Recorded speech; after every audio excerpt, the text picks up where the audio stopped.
Welcome to Aman classes. दोस्तों, Aman classes के YouTube channel पर आपका स्वागत है।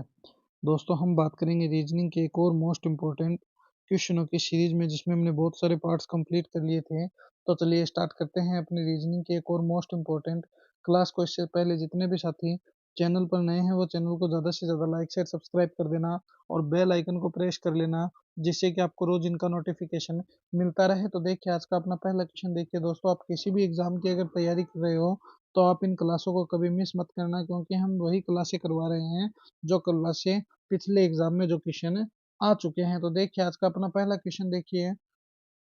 यदि आर्म्स को 1234 के रूप में बराबर है तो मार्स किसके बराबर होगा? तो देखिए, सबसे पहले तो ये देखिए आर्म्स है, तो यहाँ पर ARMS ऐसे बना लिया करो। जब भी ऐसे क्वेश्चन आ जाए तो इनको बनाया करो और उसके बाद इनका निष्कर्ष निकाला करो। देखिए यहाँ पर क्या लिखा है, 1 2 3 और एक 4। यहाँ तक तो ठीक है साहब जी। अब मार्स बनाते हैं। देखिए MARS, ये लो मार्स हो गया।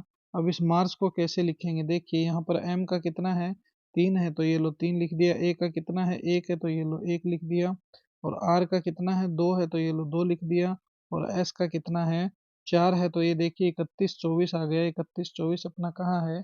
तो 31 24 अपना ऑप्शन नंबर 4 में है। तो ये 31 24 ही अपना क्या हो जाएगा, करेक्ट आंसर है, हो जाएगा। 31 24 इज द करेक्ट आंसर। चलिए अगले प्रश्न पर डिस्कस करते हैं। नेक्स्ट क्वेश्चन देखिए, एक और शानदार क्वेश्चन। CTPN है तो DSQM हो गया। MUSK का क्या होगा? तो सबसे पहले तो CTPN निकालिए। देखिए C है, फिर T है, फिर P है, N है, अनुपात DSQM कर दिया, DSQM कर दिया। अब देखिए CTPN से DSQM कैसे बना है, जरा गौर से देखिए। C है, C से D बन गया, इसका मतलब +1 हो गया। T से S बना है तो ST होता है, तो -1 कर दिया। P से क्या बना है, PQ बना है, +1 कर दिया। और N से M बना है तो -1 कर दिया। इसका मतलब दोस्तों क्या सीरीज चल रही है कि पहले +1 फिर -1 फिर +1 और फिर -1, इस प्रकार से ये करते हुए MUSK। तो अब देखिए इसको सोल्व करते हैं। M के बाद क्या आता है, N आता है।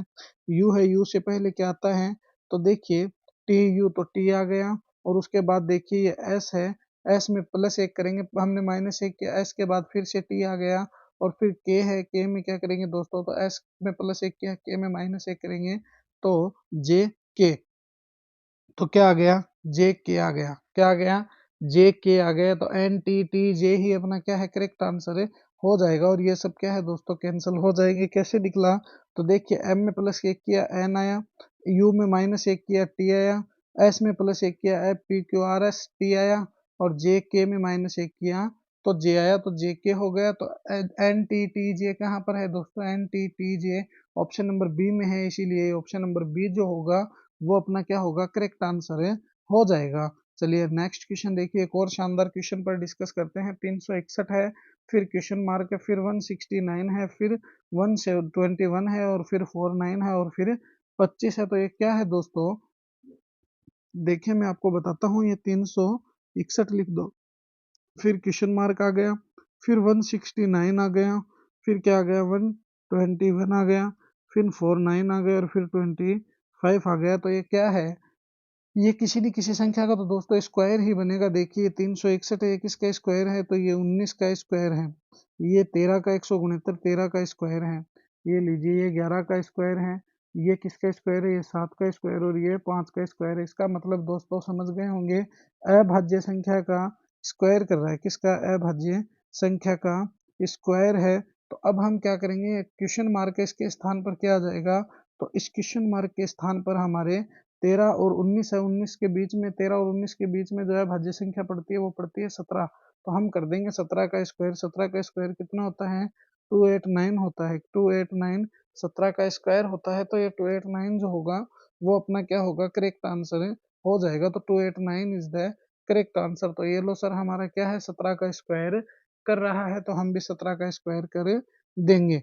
चलिए एक और अगले प्रश्न पर चर्चा करते हैं। देखिए, निम्न विकल्पों में से कौन सा विकल्प नीचे दिए गए शब्दों का आरोही क्रम में सार्थक क्रम दर्शाता है? तो दोस्तों मैंने आपको क्या बताया था, एक तो होता है अवरोही क्रम। अवरोही क्रम का मतलब है घटता क्रम। आरोही क्रम का मतलब है दोस्तों बढ़ता क्रम। क्या क्रम, आरोही क्रम का मतलब होता है ऐसे बढ़ता हुआ क्रम। तो हमें बढ़ते क्रम में दर्शाना है कि इलेक्ट्रॉन अणु पदार्थ परमाणु में से कौन बढ़ते हुए चलता है? तो देखिए सबसे छोटा कौन होता है? सबसे छोटा होता है sir electron. Electron, proton, neutron ये क्या है? सबसे छोटे हैं। इससे बड़ा कौन होता है? तो सर इससे थोड़ा सा अगर बड़ा लेकर चले तो क्या होता है? परमाणु। क्या होता है? परमाणु। फिर उससे बड़ा क्या होता है? तो सर इससे थोड़ा सा बड़ा होता है अणु। तो ये लो अणु। और फिर उससे बड़ा क्या होता है सर? सबसे बड़ा फिर पदार्थ आ जाता है। तो 31, 41, 32 कहाँ पर है? 41, 32 ऑप्शन नंबर 1 में है। तो ये 41, 32 जो होगा वो अपना क्या होगा? करेक्ट आंसर है, हो जाएगा। चलिए नेक्स्ट क्वेश्चन देखिए, एक और क्वेश्चन पर हम डिस्कस करते हैं। देखिए 1 1, फिर 2, फिर 3, फिर 5, फिर क्वेश्चन मार्क, फिर 13 और फिर 21। सबसे पहले देखिए अगर तुम इसको ऐसे करोगे कि यहाँ पर +0 है, यहाँ पर +1 है, यहाँ पर +2 है और यहाँ पर भी +2 है, फिर क्वेश्चन मार्क है, फिर 13 है, फिर 21 है, तो ये क्वेश्चन कभी भी ऐसे तो सॉल्व नहीं होगा। तो फिर ये क्वेश्चन कैसे सॉल्व होगा? चलिए मैं आपको बताता हूँ। देखिए जब तुम 1 प्लस, जरा गौर से देखिए, जब तुम इसमें 1 + 1 करोगे तो क्या आ जाएगा? 2 आ जाएगा। ये लो सर। जब तुम 2 + 3 करोगे तो क्या आ जाएगा? 5 आ जाएगा। 5 है क्या? बिल्कुल है। जब तुम 3 + 5 करोगे तो कितना आ जाएगा सर? 8 आ जाएगा। कितना आ जाएगा? 8 आ जाएगा। और जब तुम 8 + 13 करोगे तो कितना आ जाएगा सर? 21 आ जाएगा। आ जाएगा क्या? बिल्कुल आ जाएगा। तो ये 8 कहाँ है? 8 ऑप्शन नंबर 4 में है। तो ये 8 ही अपना क्या हो जाएगा? करेक्ट आंसर हो जाएगा। तो ये 8 अपना क्या है दोस्तों? करेक्ट आंसर है। चलिए अगले प्रश्न पर डिस्कस करते हैं। बहुत ही शानदार क्वेश्चन है। करण का एक भाई प्रेम है। देखिए ये क्वेश्चन बड़ा ही गौर से करना पड़ेगा। देखिए करण का एक भाई प्रेम है और एक बहन निशा है। करण की पत्नी नाज है और पुत्री नक्शा है। नक्शा की शादी निशा के पुत्र अकबर से हुई है और उसकी एक पुत्री रिया है। नक्शा और निशा के बीच क्या संबंध है? तो सबसे पहले देखिए करण है, तो सबसे पहले हम करण को बनाते हैं। देखिए ये लो सर करण, ये लो करण। करण का भाई कौन है? प्रेम। प्रेम। ये लो सर करण का भाई प्रेम हो गया और बहन निशा है। तो इन दोनों की जो बहन है वो कौन है? निशा है। देखिए निशा है। करण की पत्नी नाज है। इस करण की जो पत्नी है वो कौन है? तो नाज है। ये लो पत्नी नाज है और पुत्री नक्शा है। इसकी पुत्री जो है वो कौन है? तो वो है नक्शा। ये लो नक्शा, ये पुत्री हो गई। अब देखिए नक्शा की शादी निशा के पुत्र, इस निशा के पुत्र के साथ नक्शा की शादी निशा के पुत्र अकबर से हुई है। तो ये रही निशा और इस नक्शा की शादी जो है इससे हो गई। किससे? इसके पुत्र का नाम है कौन? अकबर। इसके पुत्र का नाम है अकबर। ये लो सर। तो इस नक्शा की शादी इनके पुत्र के साथ हो गई है। ये लो सर हो गई। ठीक है, ये दोनों पति पत्नी हो गए। तो अब बताइए उसकी एक पुत्री है, तो इनकी भी एक पुत्री हो गई है नक्शा की और अकबर की, रिया। कौन हो गई? रिया। तो नक्शा और रिया के बीच क्या संबंध है? तो सबसे पहले देखिए नक्शा है, इस नक्शा के और रिया के बीच। तो सबसे पहले देखिए करण, निशा और प्रेम ये तीनों क्या है?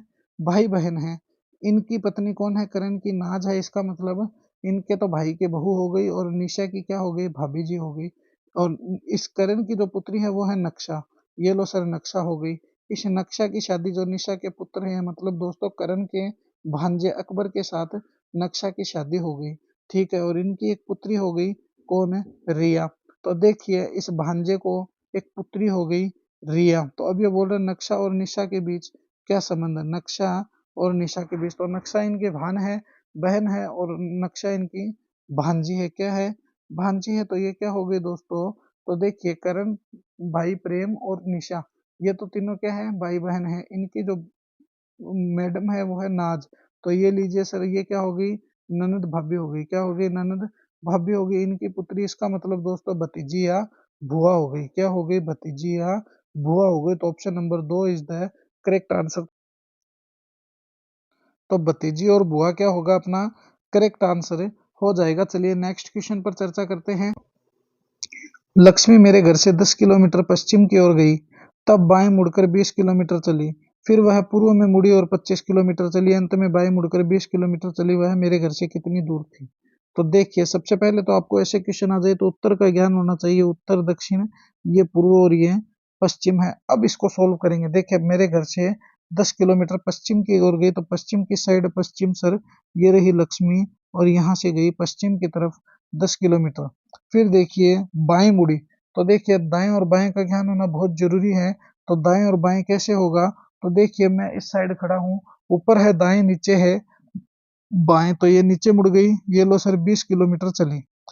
फिर वह पूर्व की ओर मुड़ी, तो यहाँ पर देखिए पूर्व की साइड है, पूर्व सर इस साइड है, पूर्व की ओर मुड़ी और 25 किलोमीटर गई, ये लो सर 25 किलोमीटर चली गई और अंत में वह बाई मुड़ी। तो अब देखिए मेरा मुंह इस साइड है, किस साइड, इस साइड, तो मैं ऊपर जाऊंगा तो दाएं है और नीचे जाऊंगा तो बाएं है। कहाँ है, अगर मैं नीचे की तरफ जा रहा हूँ तो दोस्तों क्या हो जाएगा, दाएं हो जाएगा, और ऊपर की तरफ जा रहा हूँ तो बाएं हो जाएगा। तो देखिए 25 किलोमीटर पूर्व की ओर मुड़ी और अंत में वह बाएं मुड़कर 20 किलोमीटर चली। तो ये लो सर 20 किलोमीटर पुनः चली गई।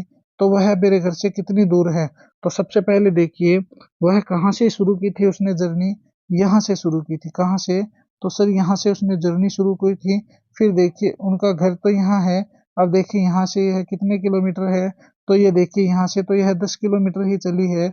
और अब वो कहाँ है, तो नीचे से वो 25 किलोमीटर चलकर आ रही है। तो देखिए यहाँ पर 10, 25 में से 10 माइनस कीजिए, कितना आया सर, 15 किलोमीटर आया। कितना आया, 15 किलोमीटर आया, और ये 15 किलोमीटर ही अपना क्या है, करेक्ट आंसर हो जाएगा। तो 15 kilometre is the correct answer.